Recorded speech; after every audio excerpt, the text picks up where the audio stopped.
isso depois. Sim, tem que ser ele a enviar o link ou algo assim. Ok. Pronto, então, como nós não temos muito tempo, eu vou fazer uma apresentação um bocadinho mais genérica e depois, se tiverem interesse, mais à frente podemos detalhar, porque efetivamente 30 minutos não são suficientes para apresentar o sistema de forma detalhada. Eu vou começar só aqui muito brevemente pelo PowerPoint. Eu não gosto muito de fazer apresentações em PowerPoint, mas só para fazer aqui um enquadramento do produto. Portanto, como o João explicou, o produto tem 5 módulos diferentes. Portanto, tem um módulo principal de proteção de dados, onde é tratado tudo o que é o core da conformidade com o Regulamento de Proteção de Dados. Mas depois tem um módulo auxiliar dessa componente, que é o portal do fornecedor, que permite gerir a conformidade dos subcontratados. É uma forma de avaliar a conformidade dos subcontratados. E depois tem as duas componentes relativas aos exercícios de direitos dos titulares de dados, que tem um back-office e um front-office também, sendo que o front-office não é obrigatório, ou seja, o front-office pode integrar com um site ou com outra ferramenta que o cliente já tenha. Normalmente, quando existe uma outra ferramenta de comunicação com o titular, nós aconselhamos que seja essa que receba os pedidos e que este front office desapareça e seja substituído por uma integração com o nosso back office. Isto porque as pessoas já acedem a interfaces demais, não precisam de mais um só para este tema. E depois a componente gestão tarefas, que não está diretamente relacionada com a conformidade, é mais uma ferramenta de organização para quando o cliente tem uma equipa grande de proteção de dados e precisa de organizar a documentação e o trabalho que há para fazer no âmbito dessa equipa. Portanto, é um módulo que só faz sentido para clientes maiores, não é? Porque que têm uma equipa com várias pessoas que precisam de se organizar. Portanto, o sistema é multi-entidade, portanto, ele foi desenhado para poder ser usado por grupos de empresas que têm um DPO central ou vários DPOs, depois depende como quiserem, isso é tudo, mais uma vez, configurável, não é? E, portanto, ele pode ajustar-se àquilo que for preciso.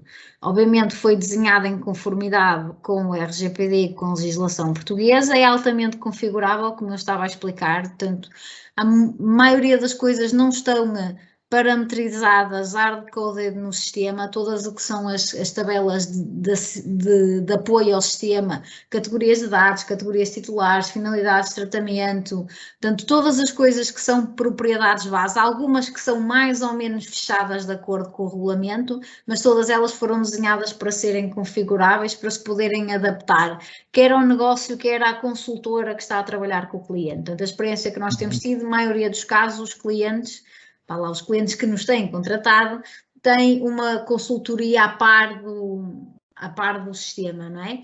E esses consultores têm abordagens diferentes ao regulamento e à conformidade, incluindo terminologias diferentes. E, portanto, o sistema foi desenhado para poder acomodar essas coisas todas, embora haja algumas dessas configurações que tenham que ser articuladas com as regras definidas com a CNPD.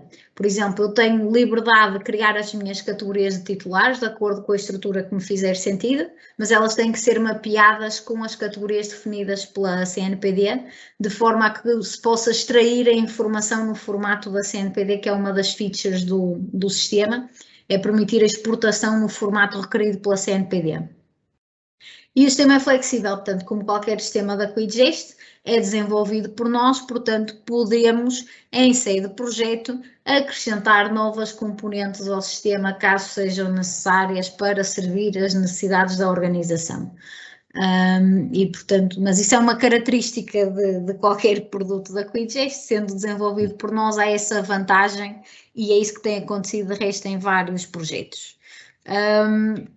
Agora vamos saltar do PowerPoint e vamos para dentro do sistema. Como eu disse, eu gosto pouco de PowerPoint. E vamos entrar diretamente no módulo principal, portanto, o módulo que eu disse do garante principal da conformidade.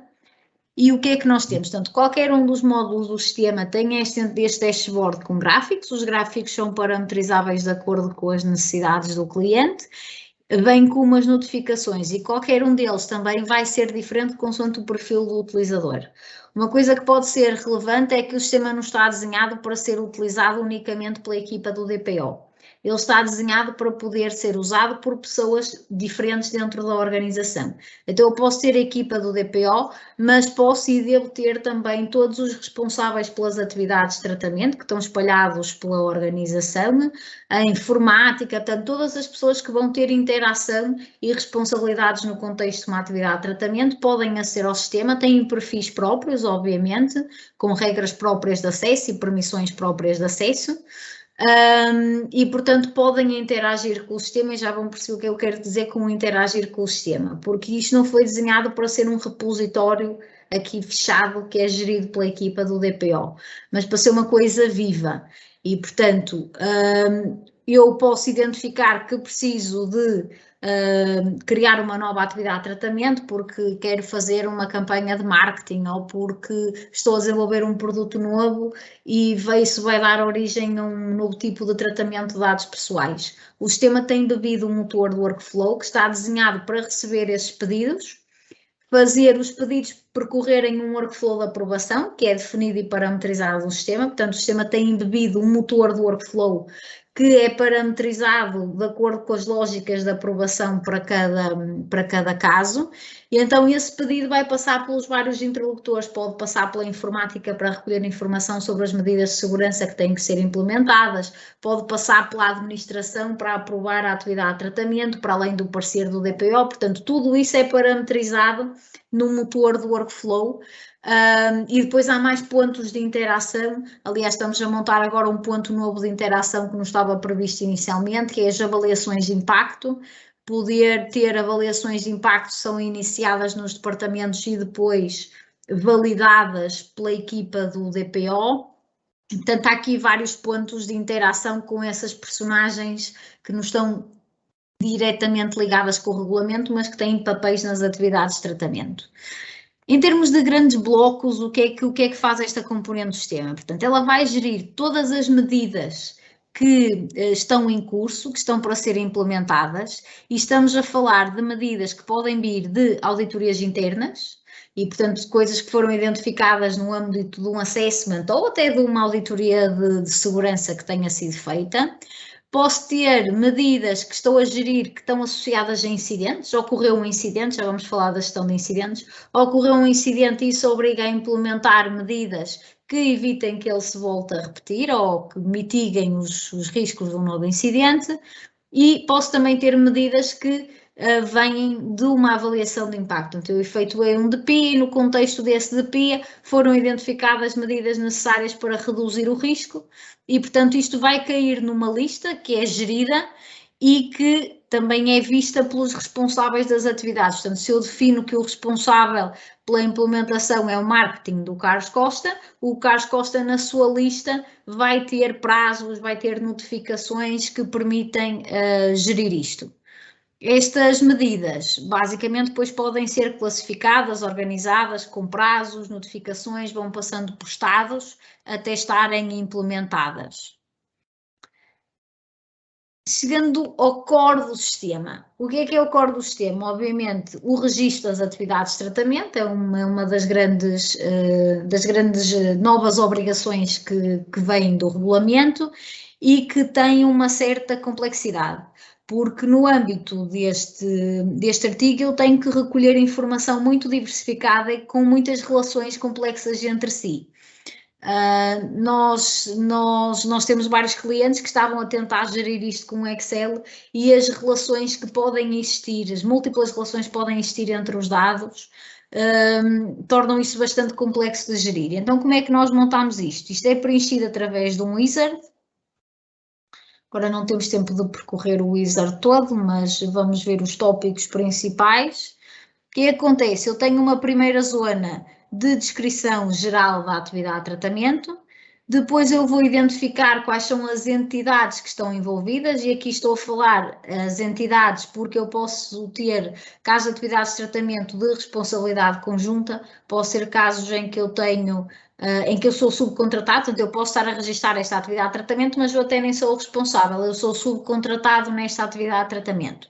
Portanto, aqui vamos identificar isso, quais são as entidades e quais são os papéis dessas entidades.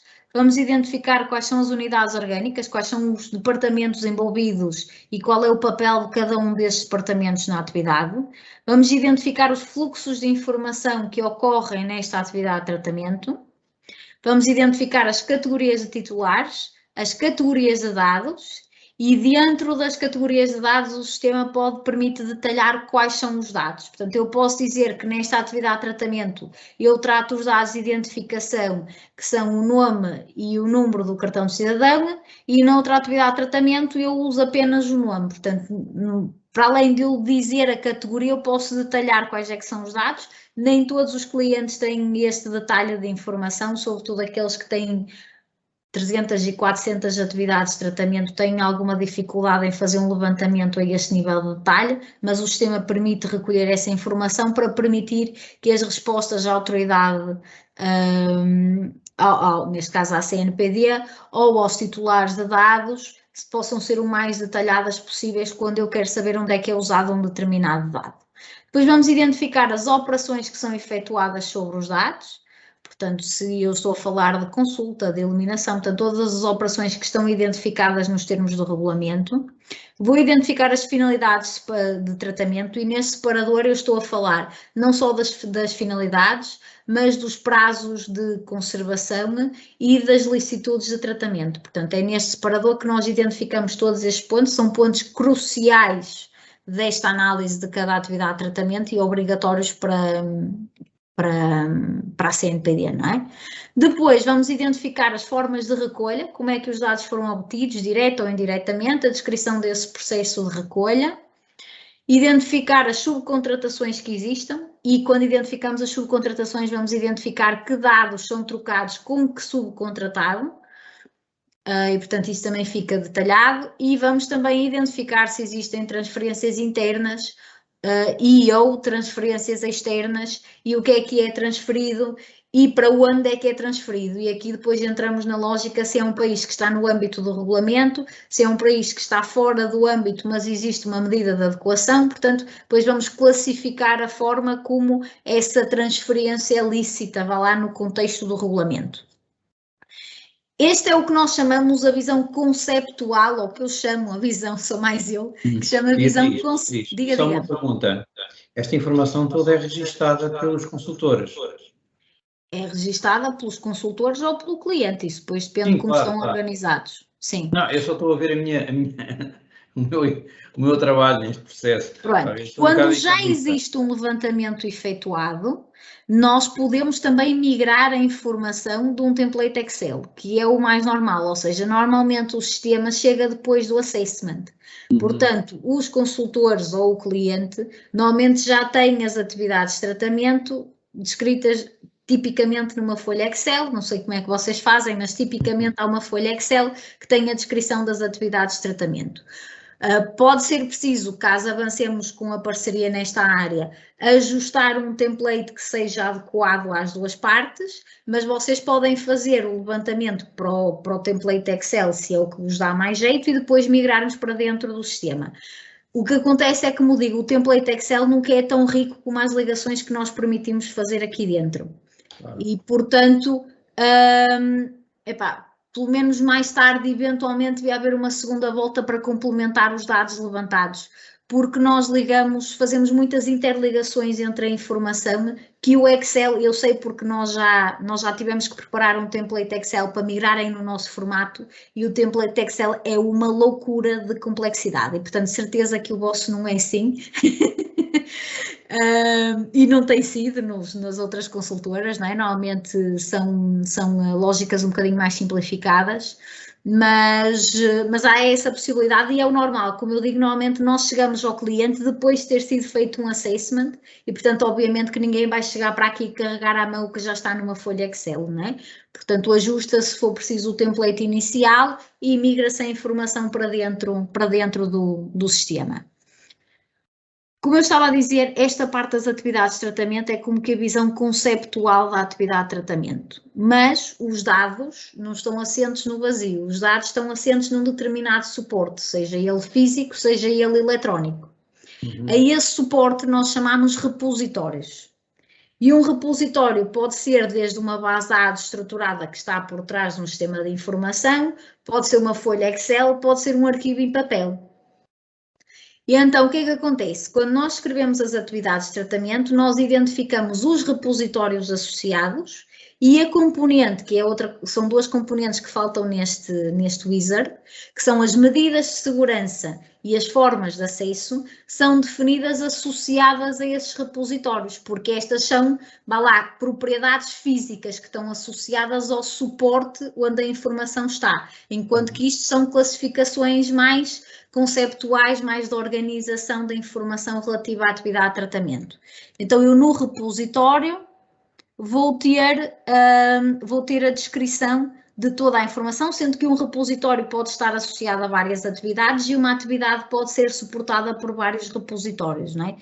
Típico na área de RH, eu tenho a ferramenta base, depois tenho o arquivo em papel do processo de pessoal, depois, se for preciso, ainda tenho uma ferramenta ao lado para gerir a medicina do trabalho e, portanto, nos RH é muito típico encontrarmos vários repositórios e, portanto, o sistema permite fazer isso.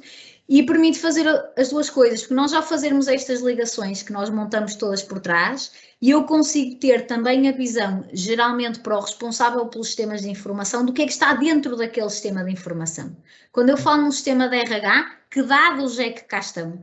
Que dados é que são recolhidos? Que categorias de titulares? Que categorias de dados pessoais? Porquê que nós guardamos estes dados? De modo que eu tenho a visão do DPO, da atividade de tratamento, e tenho uma visão que também é um bocadinho mais dos sistemas de informação, que é uma coisa que nós, se calhar já enviosado por nós, não é? Que nós temos sempre a visão do sistema de informação, e entendemos que fazia sentido ter essa visão dupla dentro do sistema, eu conseguir ver a atividade de tratamento per si, mas se eu tenho um sistema que dá suporte a várias atividades de tratamento, eu conseguir ter uma visão global do que é que representa esse repositório, que informação é que tem lá dentro e com o que é que eu tenho que me preocupar em relação àquele sistema em particular. Pronto. E, portanto, tenho aqui estas duas visões, incluindo, como eu estava a dizer, a parte das medidas de segurança e das formas de acesso, que é vista diretamente aqui. Depois, como eu expliquei, este processo de registro de uma atividade de tratamento pode iniciar-se no contexto de um pedido de tratamento. O pedido de tratamento, como eu disse, é uma lógica do workflow, portanto, eu posso parametrizar um fluxo. Tenho este aqui parametrizado, mas isto tem o nosso motor do workflow da gestão documental embebido. Portanto, eu posso parametrizar os workflows que eu quiser, com as etapas que eu quiser, com os intervenientes que eu quiser. Quer dizer, é bem um motor de gestão documental um bocadinho mais simplificado, que isto não precisa de tanta esquisitice, mas tem a base do motor do workflow para poderem parametrizar isto. Estes workflows são desenhados por drag and drop, estes não ficaram especialmente bonitos, mas parametrizados por drag and drop aqui no sistema. Passando às avaliações de impacto, o sistema tem dois níveis, que podem ser usados inclusive no contexto do workflow, ou seja, no workflow de tratamento da atividade de tratamento eu posso definir logo, esta é a etapa de pré-DPIA, esta é a etapa de DPIA e posso ter validações dessas avaliações de impacto no próprio workflow e versões dessas avaliações de impacto. O pré-DPIA, basicamente, vai permitir avaliar se eu necessito ou não de fazer uma avaliação de impacto. É um inquérito que é fornecido pré-parametrizado por nós, mas pode ser ajustado pelo cliente. Nós já tivemos casos em que, independentemente de ser considerada que a avaliação de impacto é opcional, num determinado caso, o cliente quer fazer na mesma uma avaliação de impacto por questões de negócio e de preocupações internas e de imagem que no caso dele podem ter que ser vistas com mais detalhe. Portanto, isto é fornecido pré-parametrizado, mas pode ser ajustado. Nas avaliações de impacto já funciona de maneira um bocado diferente. Podem ser parametrizadas as avaliações de impacto na sua totalidade. Eu vou parametrizar, posso ter vários tipos de avaliação de impacto e depois na avaliação de impacto eu posso parametrizar quais são os grupos de fatores que eu quero considerar, e eu criei estes dois, aqui um chamei atividade e outro chamei repositório, mas é só para efeitos de exemplo. Eu posso ter grupos de fatores de risco que incidem sobre a atividade, outros sobre o repositório, portanto, como quiserem. Nós temos casos em que o cliente quer incidir mais sobre a atividade propriamente dita, temos outros casos em que querem incidir sobre o repositório, podem escolher. Depois vão identificar os fatores. Esta escala que eu estou aqui a usar, que tem 3 níveis, é a que eu escolhi, é uma escala com 3 níveis, mas pode ter os níveis que entenderem. No caso deste tipo de avaliação, estamos a tratar com impacto e probabilidade, pode haver lugar a outros tipos de avaliações que usam outros tipos de coisas. Este assenta numa matriz de risco, que também é parametrizada no sistema, e depois vai dando logo esta imagem muito visual de em que ponto é que se encontram os meus riscos à medida que eu vou fazendo a avaliação. Obviamente esta é uma avaliação super simples, não é? Com poucos fatores.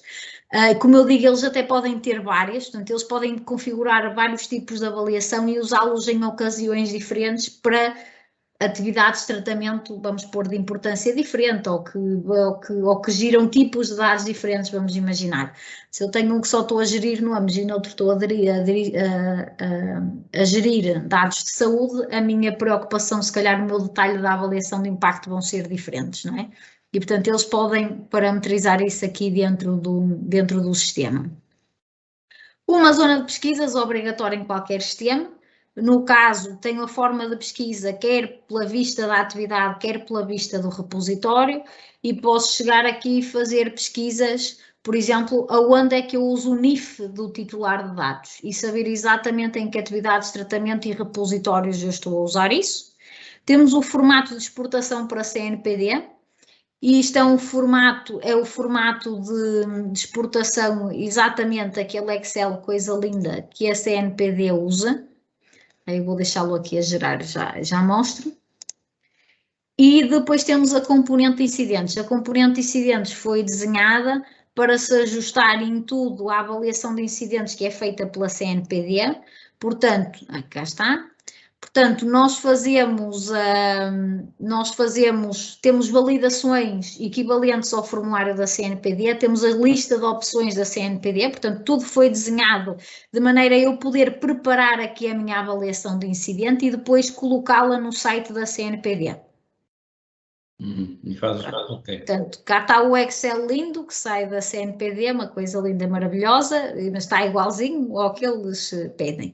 E como eu digo, tem que ser feito um mapeamento com as categorias que eles usam, independentemente da gente concordar com elas ou não, mas tem que ser feito um mapeamento para a exportação poder sair.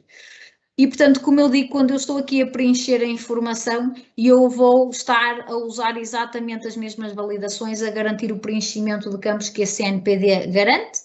Embora não se consiga integrar com a CNPD, porque eles não têm essa possibilidade, o sistema produz uma exportaçãozinha PDF que eu depois posso usar para fazer copy-paste para dentro do formulário da CNPD, depois de ter preparado aqui todas as informações que eu queria preencher. Para além do resto, o sistema suporta apoio ao preenchimento, ou seja, quando eu identifico a atividade de tratamento, o sistema já sabe quais são as categorias de dados e as categorias titulares, e ainda há outra coisa, que é o sistema mantém um histórico. Portanto, quando eu estou a reportar um incidente há 6 meses, o sistema sabe qual era o estado da atividade de tratamento há 6 meses. Então, consegue dizer-me o que é que existia naquela base de dados há 6 meses.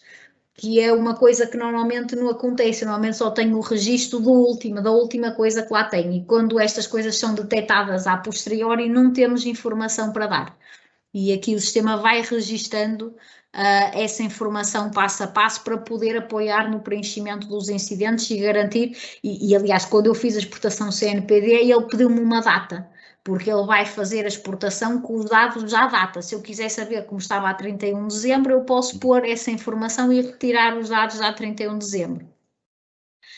No que diz respeito aos subcontratados, portanto, o sistema assenta numa lógica de envio de inquéritos, Os inquéritos são parametrizados no sistema, mais uma vez com a escala, ponderações e isso que quiserem. Podem ter vários tipos de inquéritos para vários tipos de subcontratados diferentes. E depois o sistema vai permitir fazer o fluxo de tratamento desse inquérito e depois fazer a análise. Eu posso, por exemplo, ter o inquérito de telecomunicações e ver o resultado dos vários fornecedores de telecomunicações face ao inquérito que eu lhes enviei. Portanto, isto pode até ser usado em fase de pré-contratação para a avaliação de fornecedores, caso o pretendam. E faz também ter uma componente, pronto, isto é uma coisa relativamente simples que nós montamos, mas que permite gerir o estado das cláusulas de confidencialidade que nós temos com esses subcontratados. Isto foi uma necessidade que nós sentimos de clientes, sobretudo que já tinham contratos em vigor e que precisaram de acrescentar estas cláusulas, estes acordos de confidencialidade paralelos ao contrato que estava a decorrer e precisavam de conseguir fazer um controlo disso. Portanto, o sistema permite também fazer um controlo dessas componentes, não estando isto, vá lá, desenhado para gerir contratos, que não é o objetivo da ferramenta, permite fazer um controlozinho dessa componente. O sistema pode também, obviamente, integrar com as ferramentas de compras e fazer umas coisas mais engraçadas neste contexto da avaliação dos fornecedores, mas pronto, depende se o cliente pretender integrações e se a ferramenta que está do lado de lá permitir isso. No que diz respeito, e saltando aqui rapidamente, que estamos mesmo no fim do nosso tempo, para a componente titular de dados,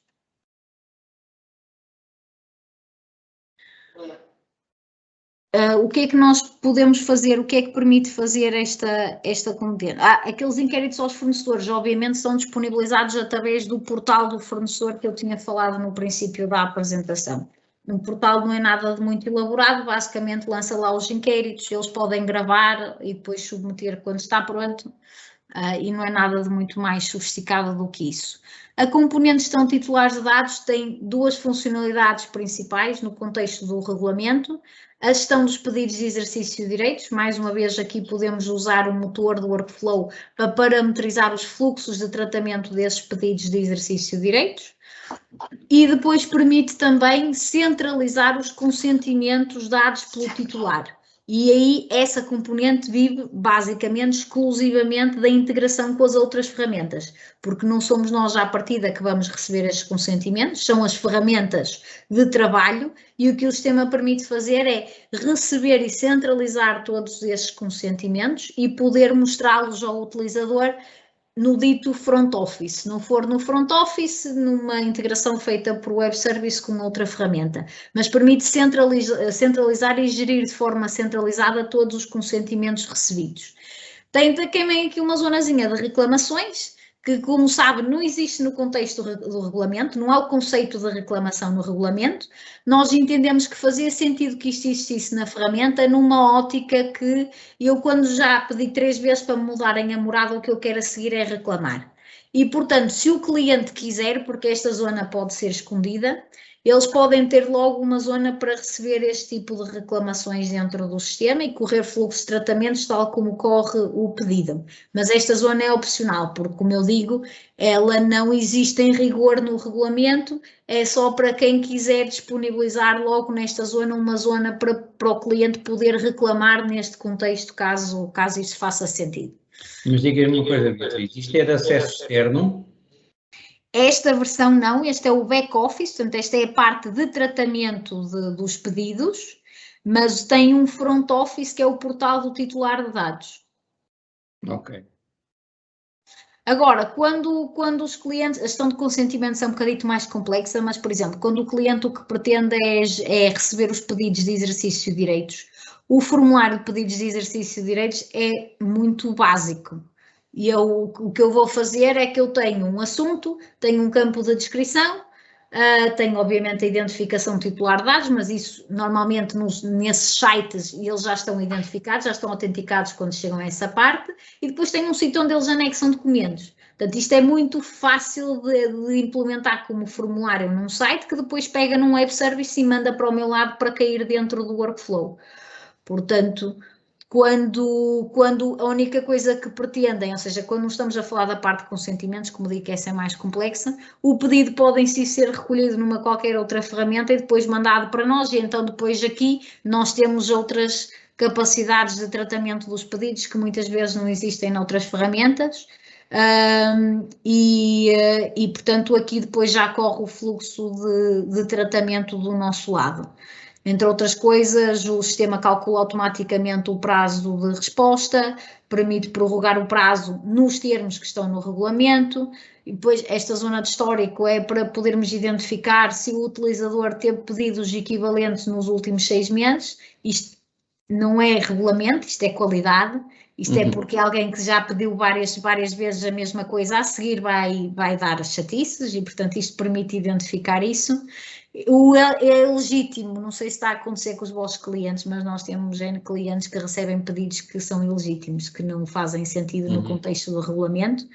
Eles têm que entrar, possivelmente até têm que ter uma resposta, mas nós queremos segmentá-los, sobretudo nas estatísticas, análises dos pedidos, segmentá-las dos pedidos legítimos, e portanto há essa possibilidade de os identificar aqui. E depois, obviamente... Como é que esses titulares de dados eles registram-se na plataforma ou são lá colocados?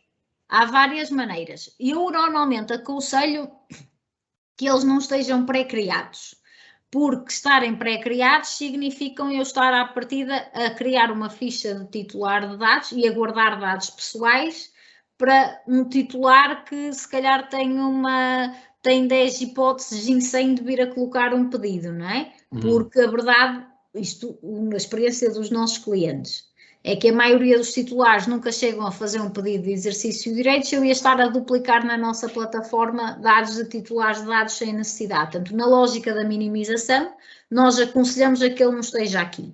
Quando o pedido vem de um site ou de um CRM, vamos dizer, o que eu sugiro é que, juntamente com o pedido, venham os dados identificativos do titular, os mínimos necessários, obviamente, e o pedido é criado ao mesmo tempo que eu crio a ficha do titular. A outra opção é nós termos aqui uma zona de registro e vocês podem parametrizar os campos que são necessários para um titular de dados se identificar. Eu posso querer que ele coloque o número de cliente, posso querer que ele coloque o número de cidadão, caberá a cada caso definir quais é que são os metadados indispensáveis, mais uma vez na lógica da minimização, e portanto eu aqui, quando parametrizo as coisas para cada categoria de titular, eu posso identificar quais é que são os campos que eu vou tratar para essa categoria de titular. Outra solução, eventualmente mais para clientes públicos do que privados, é o registro ser feito com base no cartão do cidadão, portanto fazer a ligação com o cartão do cidadão, e aí eu já estou a garantir que esse titular de dados que está a fazer login usando o cartão do cidadão. Portanto, é outra forma de nós garantirmos que o problema é garantirmos que a pessoa que se registou é o meu titular de dados.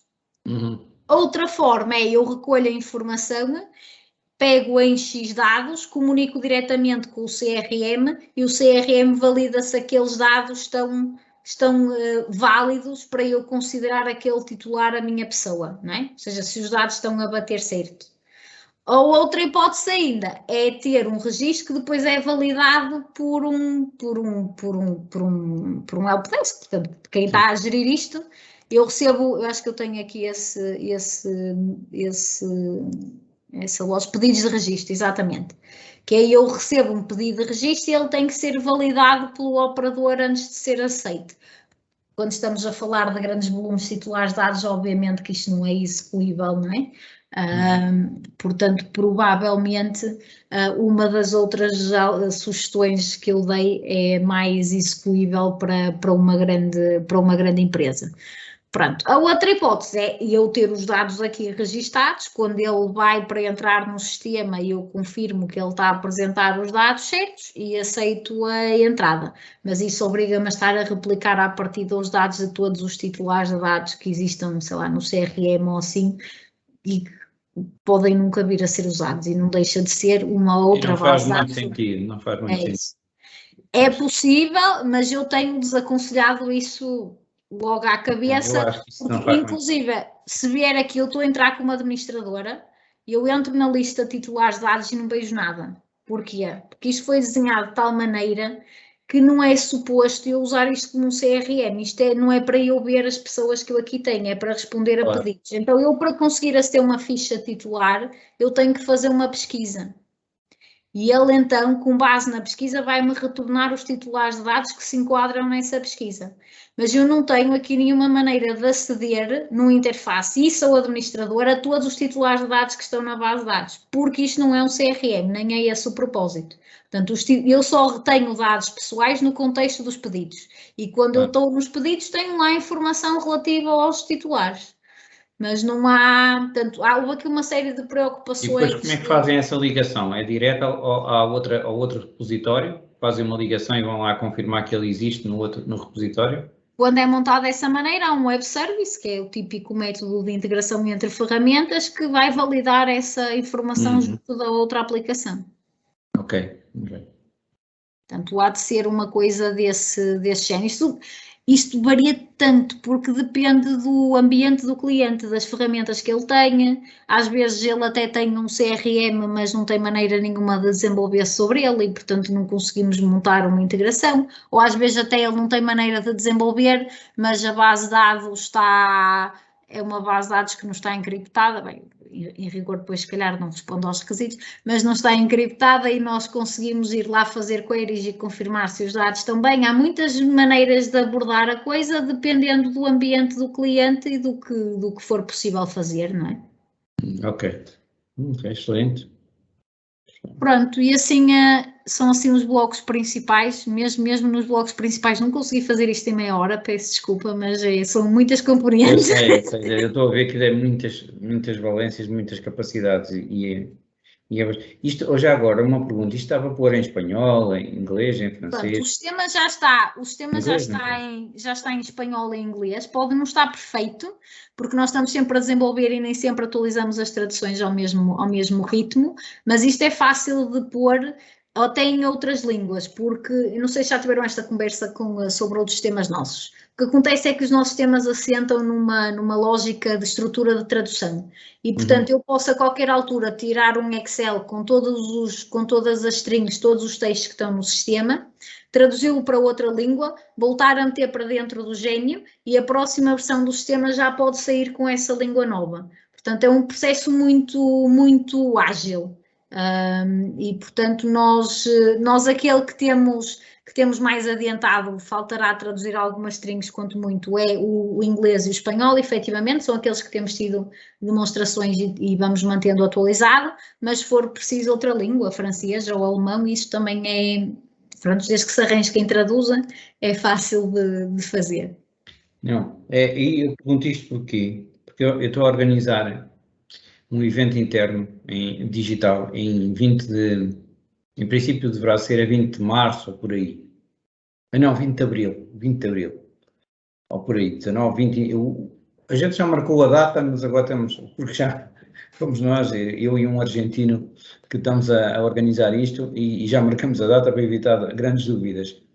Mas acho que é 20, já agora posso confirmar a data, que é para ficar vocês com essa data na cabeça, que eu vou-vos convidar para fazerem apresentações. Talvez seja mesmo 20. Uma quarta-feira, acho que é uma quarta. Ainda não marquei na minha agenda, isto é estupidez. Mas já está mais ou menos alinhado que é para estas datas, ok? Portanto, por aqui há vários temas que eu quero abordar neste digital. Nós ainda não estamos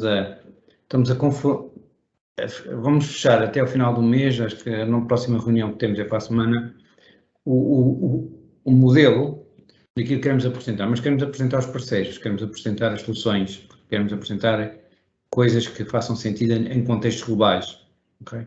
Portanto, e há uma vertente aqui que é espanhol e outra vertente que é inglês. É claro que eu, neste momento, como estou a falar com o argentino, estou mais interessado no espanhol, mas uma lá, e o que o João já dá uma coisa que conhece, também está interessado na versão, e teria que ser em inglês. Portanto, nós temos aqui a possibilidade de apresentar uma ou duas ou três soluções da QuickGest, e era o meu objetivo nesse evento.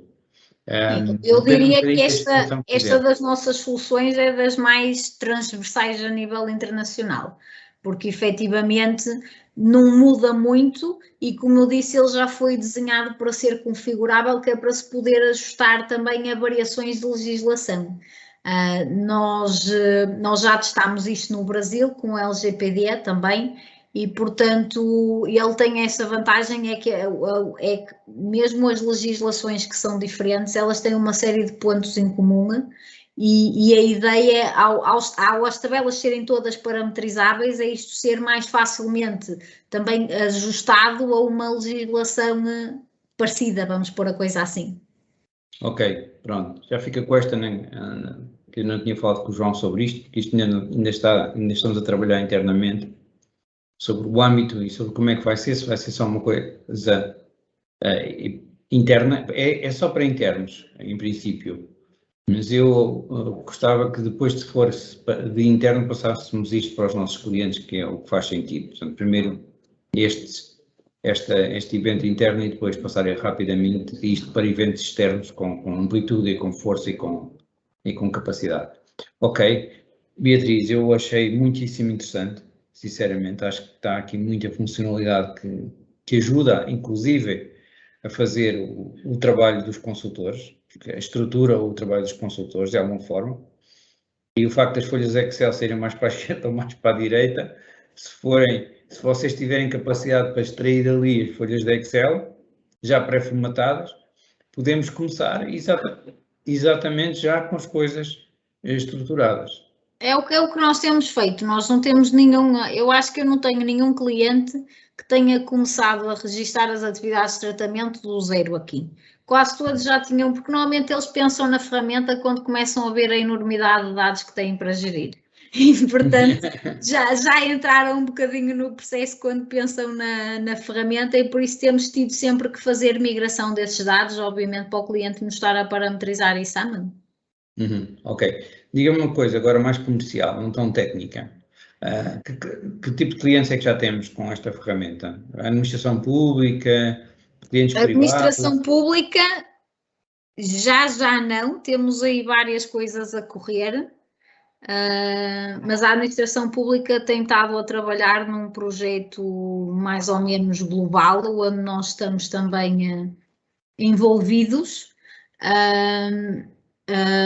E também estamos a trabalhar este tema ao nível das câmaras, mas eles são todos muito atrasados nas análises destes temas e na aquisição de ferramentas. Nós estamos quase desde o princípio em alguns processos que têm vindo a arrastar-se e a demorar-se, porque eles ou ainda não escolheram o DPO, ou estão a pensar noutras coisas, ou estão a arranjar dinheiro, ou são processos mais demorados. Temos no privado vários tipos de clientes. Portanto, temos nos clubes de futebol, temos na banca, temos depois grupos de empresas muito variados que abrangem escolas, lares de idosos, mediadores de seguros, N tipos de negócios diferentes. Outra das razões que nós quisemos que isto fosse configurável é porque quando eu estou a falar de categorias de dados para negócios tão diferentes, ou mesmo para categorias titulares, estamos a falar de necessidades muito diferentes. E, portanto, temos clientes em vários segmentos diferentes. Temos alguns casos de estudo que estão no nosso site, depois o João pode partilhar o link, que são porque esta área da proteção de dados é uma área que tem alguma confidencialidade associada aos projetos e, portanto, nem tudo é divulgável, mas que divulgámos esta semana, que posso já dizer, é o Eurobic. Foi um dos projetos maiores que nós fizemos nesta área da proteção de dados, e por acaso esta semana o caso de estudo foi publicado no site, por isso já posso divulgar, mas temos outros clientes cujos projetos não são divulgáveis, e por isso é que eu vou falando assim em segmentos de mercado, mas há alguns exemplos no site que depois o João pode partilhar. Já agora, quais são os setores, isso é para o João também, que é mais internacional, mas quais são os setores que mais têm impedido, ou que vocês mais têm sentido que estão apetentes para este tipo de soluções? Porque isto é uma solução que eu imagino tem um custo. significativo. Quanto é que custa esta solução? Nós estamos a falar essencialmente em termos de clientes, estamos a falar essencialmente da área financeira, portanto, banca, seguros, a área de telecomunicações, tudo que tem grandes volumes de titulares de dados e riscos de imagem grandes, portanto, estamos geralmente a falar deste tipo de empresas e depois grupos de empresas, ou seja, empresas que individualmente podem não ter necessidades gigantes, mas como grupos têm necessidades conjuntas e depois tratam isto ao nível dos serviços partilhados. E, portanto, tem sido essencialmente isso. Nós temos tido alguma procura de empresas mais pequenas, mas os nossos preços normalmente não se encaixam em empresas muito pequenas, não é? E este sistema não é exceção. E, portanto, não temos propriamente clientes assim nessa área. Estamos a falar mais de média empresa para cima, não é? E estamos a falar de quê? De que níveis de valores para estes projetos? Para o software? Porque temos que acrescentar depois também os serviços. Os projetos têm variado muito dependente do módulo e da dimensão do cliente que nós estamos a falar. Eu diria que o mais baixo que nós tivemos foi ali à volta dos 30 mil euros, 25, 30 mil euros. E o mais alto, eu diria que ficou ali à volta dos 150, 200 mil euros. Mas estamos a falar de projetos depois já com serviços de desenvolvimento. Portanto, os clientes, inclusive, quis um módulo novo, quis integrações. Houve outro cliente que os dados que os consultores lá deixaram estavam tão bons que estiveram quase que ser refeitos por nós à mão, não é? Portanto, isso já estamos a falar de serviço de tratamento de dados, não é? Mas isso já é serviço. A componente pura de software. A componente pura, acho que o valor mais elevado de licenciamento esteve ali à volta dos 100 mil euros, se não estou em erro. Tudo isto que está aqui? Os 5 módulos, exatamente. Aqui só mostraste 2, não foi, Beatriz? Sim, eu só mostrei 2, mas os 5 módulos, porque é assim, o que eu não mostrei, os front office, mas eles não têm nada de especial para ver, honestamente. E não mostrei a componente de gestão de tarefas, que essa é muito mais específica. Essa é para casos de clientes com equipas de DPOs, são casos muito mais... É o caso do Eurobic. O Eurobic tem uma equipa que só faz isto e esses têm necessidade de uma coisa dessa. Né? Mas o front office tem um ar um bocadinho diferente, é uma lógica mais... Um bocadinho. É uma lógica mais, isto só tem 5 menus e, portanto, ele entra e vê os 5 menus, quer fazer um pedido, entra aqui e faz um pedido. Os dados de identificação que aqui aparecem dizem respeito à categoria de titulares dele, portanto, se for outra categoria ou outro cliente, podem aparecer aqui outros dados, dependendo dos que forem parametrizados. A lista de assuntos é parametrizada também. E aqui nós temos uma série de indicações que damos aos clientes em relação aos assuntos que devem ser em português, que seja perceptível. Não pôr aqui chapado os termos legais do regulamento que ninguém vai perceber o que é que quer dizer o direito à invocação do esquecimento, ninguém vai saber o que é que isso quer dizer. Portanto, nós aconselhamos, e por isso é que isto é uma tabela, e eu por trás tenho a lista do regulamento, uma lista fechada, mas aqui aconselhamos que isto seja posto em português. E ainda podem pôr isto, que é notas explicativas, que se for para a alteração dos dados de morada é um bocado irrelevante, mas para alguns pedidos de exercício de direitos é importante esclarecer em que é que isso consiste. Outra coisa que se pode fazer neste módulo que eu não expliquei, não é no front office, é no back office, obviamente, é receber pedidos no contexto de um balcão. Eu estou num balcão, estou a receber um pedido, o sistema permite extrair um relatório que é assinado pelo titular de dados e que pode ser digitalizado para dentro do sistema. Para os casos em que eu tenho lá o titular, mas e preciso de comprovar que foi ele que me fez o pedido, então dá para fazer esse tipo de coisas. Pronto, isto obviamente é para recolher o pedido digital e, como eu estava a dizer, isto não é complicado de montar num site, não é? Eu preciso de um campo de um assunto, a descrição do pedido, um sítio para ele anexar documentos, não é nada transcendente. Sim, mas é fundamental para a fluidez do processo, não é? Mas tem que existir. Pronto, e depois isto, quando ele submete o pedido, isto cai no workflow de tratamento que estiver definido para aquele assunto, porque eu posso ter um workflow diferente para cada assunto. Certo. Casos de clientes em que as alterações de morada são com a área de gestão de clientes, que uma invocação de direito ao esquecimento já vai ter um fluxo diferente e, portanto, isso eu posso parametrizar fluxos diferentes de tratamento. Uhum. Beatriz, e o layout da aplicação também é configurável ou é fixo? Isso depende do valor do projeto. Uhum. Tipicamente o que nós fazemos é ajustar a cor base e o logotipo do cliente, obviamente, não vai aparecer a dizer Coexist, não é? E pode não aparecer em azul, pode aparecer com uma cor base, outras customizações, aí depois já são algo de orçamento. Tipicamente o que os clientes têm querido é ajustar o logotipo e ajustar a cor base do portal, mantendo a estrutura de menus, o tipo lá de bonecos e de estrutura que o sistema tem. Pronto, isso é abrangido pela lógica do projeto. O outro tipo, vamos imaginar que naquele onde eu estava antes, vocês em vez de quererem um menu vertical, queriam um menu horizontal. Isso, obviamente, já é algo de projeto e tem que ser analisado de uma maneira específica. Como eu disse, isto está orientado para ser produto e nessa lógica os ajustes de layout são analisados um bocadinho mais caso a caso. Okay. Isto é responsive? Se agora fechar o ecrã ele ajusta-se? Este aqui? Sim, ele foi desenhado para se ajustar, não é? Portanto, se eu ajusto o ecrã, ele vai logo mudar os bonequinhos. Portanto, ele pode ser usado em tablet, pode ser usado em telemóvel, naquilo que for necessário. Não aconselho que usem o back-office no telemóvel, mas o portal, os front office podem ser usados em dispositivos móveis. Os back-office eu não aconselho porque aquilo tem tantas funcionalidades e os formulários têm tantos campos que depois aquilo começa a descer por aqui abaixo e nunca mais acaba.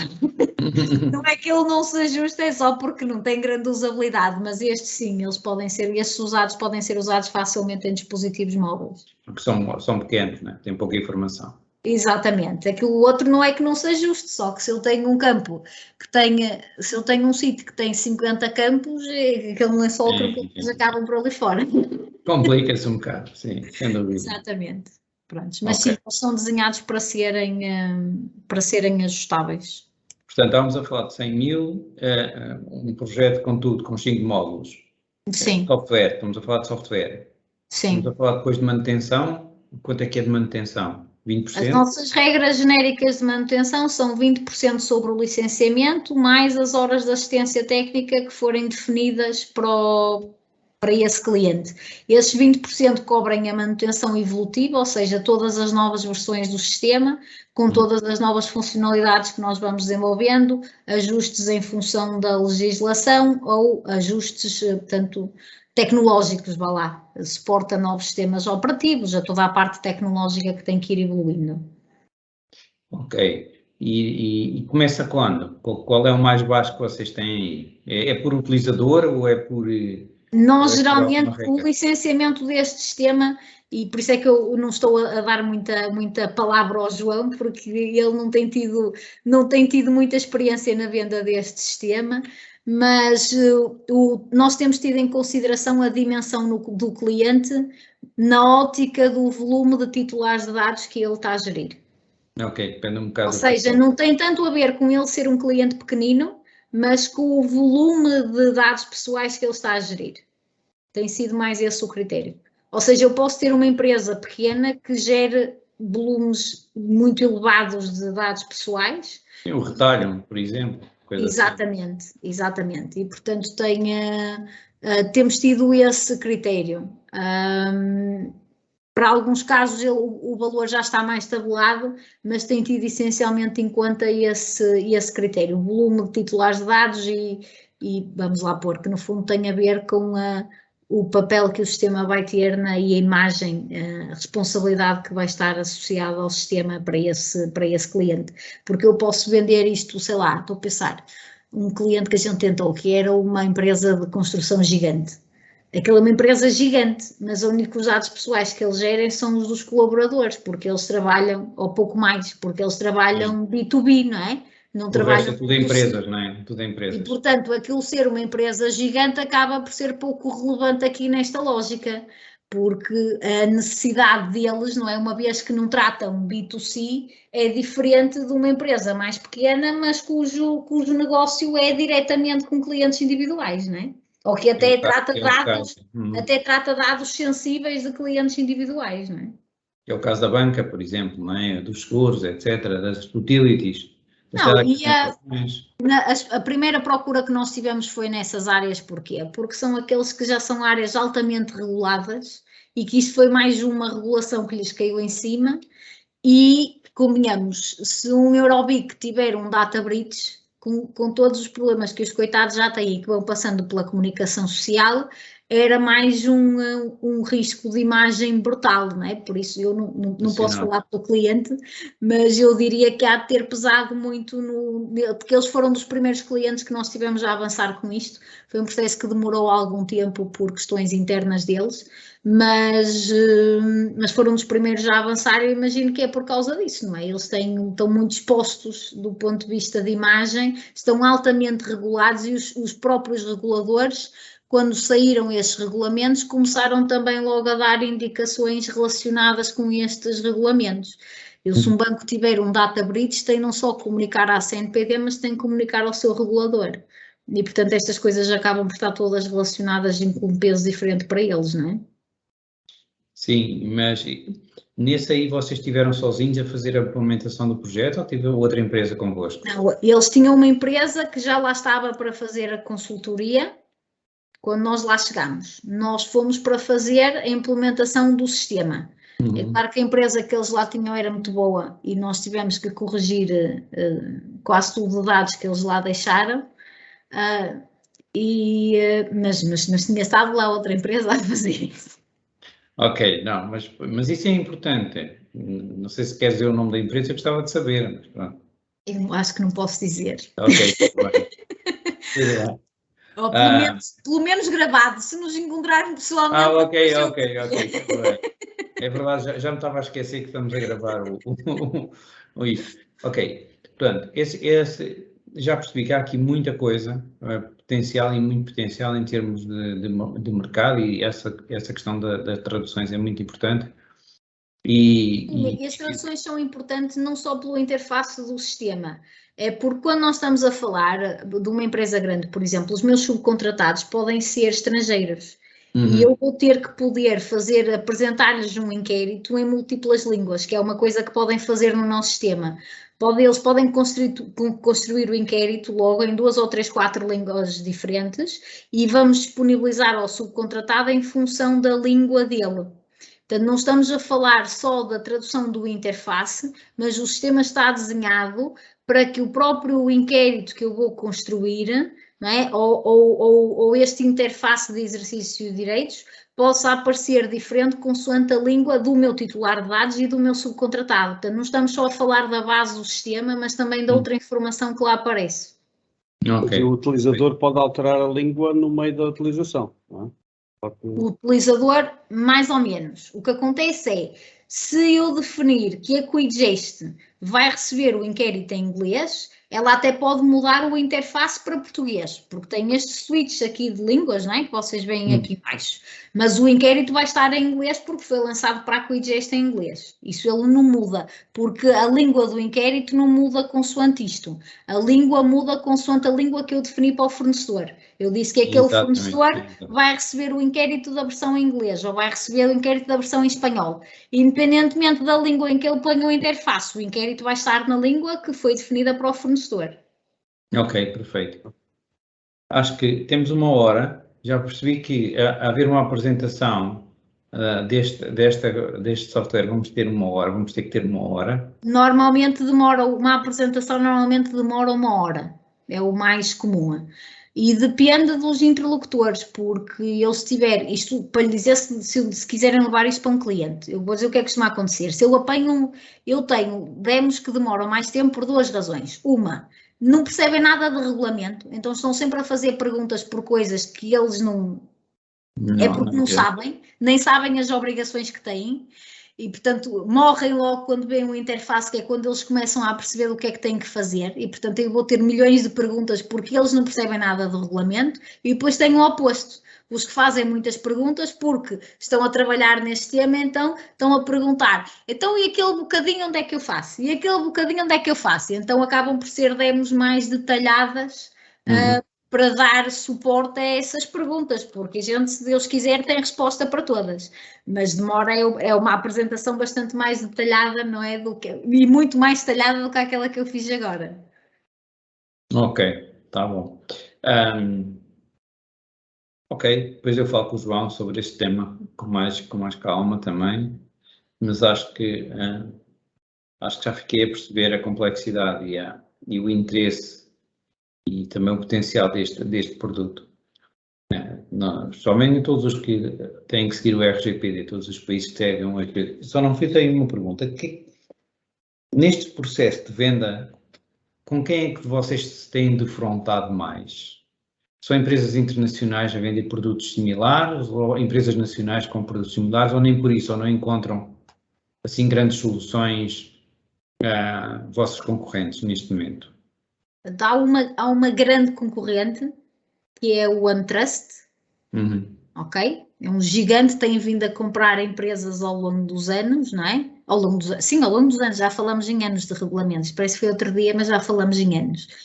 Eles têm vindo a comprar empresas ao longo do tempo, a acumular, eles têm componentes no sistema que nós não temos nem pretendemos ter, são complementadas por parceiros. Por exemplo, o sistema não tem uma componente de data mapping, nós não temos nada desenhado para percorrer a rede deles à procura de onde estão os dados pessoais. Quando o cliente quer uma coisa dessa, já há parceiros que fornecem esse tipo de ferramentas, a começar pela Microsoft, que tem coisas nesse âmbito e que podem ser feitas. Por exemplo, componente de gestão de cookies. Nós também não fazemos isso, mas já há N ferramentas no mercado que fazem gestão de cookies, com a qual nós podemos integrar, inclusive, para a componente de consentimentos. E, portanto, a OneTrust foi comprando empresas até absorver todas estas componentes. E, portanto, eles apresentam uma ferramenta global com todas essas informações, todos esses blocos. Os preços é que são outros 500. E eles têm tido abordagens diferentes de lançamento no mercado, não é? Em alguns casos, eles, por exemplo, no mercado brasileiro, eles lançaram-se com preços muito baixos para comerem o mercado e depois estavam a subir os preços nas etapas a seguir. Ou seja, comprava-se o licenciamento base barato, porque nós funcionamos com licenciamentos vitalícios, como sabem, não é? Uma lógica de licenciamento diferente, não tem limitação de utilizadores e, portanto, são lógicas de licenciamento diferentes.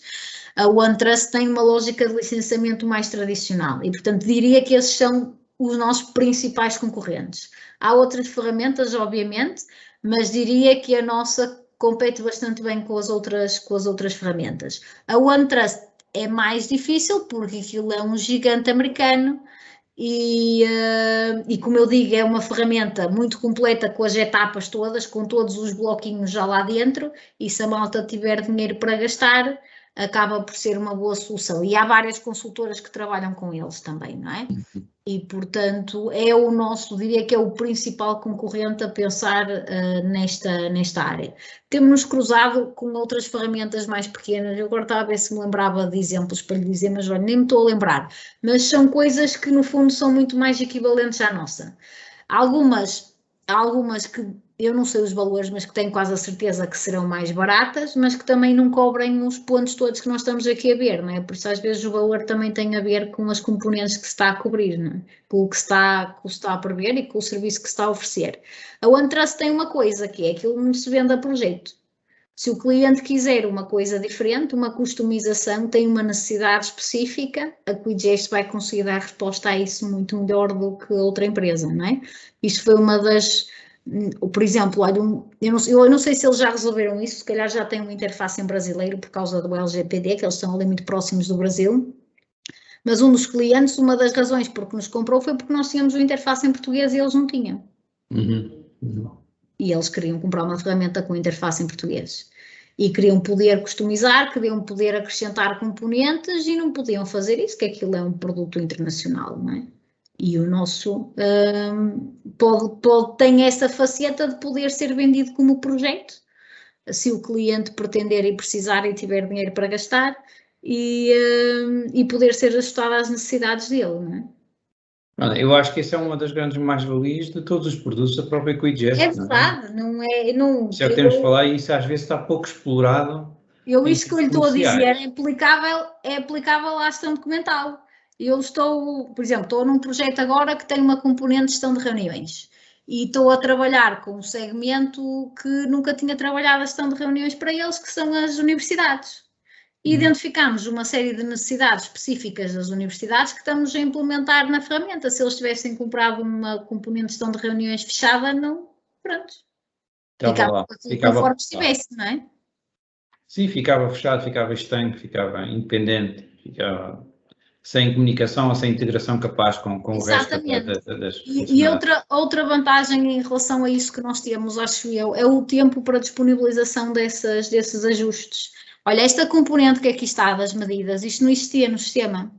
Quando eu comecei o projeto com um dos nossos clientes, posso dizer quem foi, que também há para aí um vídeo gravado disso, que é o Futebol Clube do Porto. O sistema não tinha esta componente, eu não tinha previsto isto. Quando começámos a desenvolver, não pensei que isto fosse necessário estar a gerir. Agora, para mim, não consigo conceber o sistema sem aquilo, mas quando começámos na altura, eles foram um dos nossos primeiros clientes, não pensámos nisso. E eles iam montar uma peça em SharePoint para gerir isto. As medidas. E começámos a falar, começámos a ver, então, mas que informação é que vocês querem gerir? Quero gerir isto e aquilo, a menos informação do que eu aqui tenho, era uma coisa mais simples até do que isto, o que eles queriam. E eu disse, então, está bem, então eu vou pegar nos requisitos, vou avaliar e depois digo-vos qual era o esforço de montarmos uma coisa aqui no sistema. E nós, essa componente, como eu digo, era simples, não é as medidas que nós temos agora, era mais simples, mas nós entregámos aquilo ao fim de 2 semanas. Ao fim de 2 semanas tinha uma componente nova para gerir. Essa capacidade. Dizer uma coisa, para além por exemplo, desse clube de futebol, tem mais clubes de futebol? Tem clubes de futebol internacionais? Temos um que está em fecho, esse está debaixo do João, não sei se podemos dizer o nome. Não precisam dizer o nome, só estou a dizer, não precisam dizer o nome, até porque estamos a gravar e eu quero que isto fique bem gravadinho. Mas, e bem gravadinho sem... Mas temos mais um que estamos a fechar negociação. Pronto. E, nacional? Nacional. Sim. Ok. Em nível internacional, vocês têm alguma noção do que é que eles têm, ou estão a ter, ou pensam ter em alguns outros países, ou não?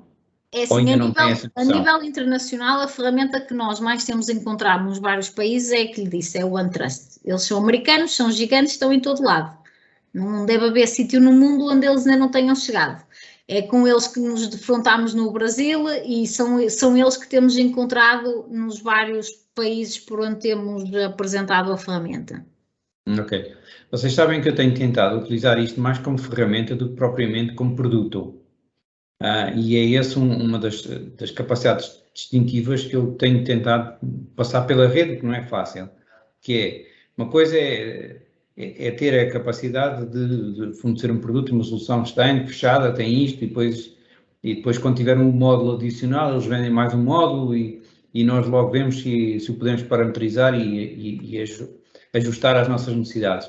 Aqui é um bocadinho diferente, aqui nós estamos a trabalhar numa situação em que temos um produto quase semi-acabado, ainda que tenha funcionalidades finais, não é? Evidentemente, mas está feito, mas pode ser complementado com várias componentes que já foram feitas ou já estão feitas até noutras componentes, não é?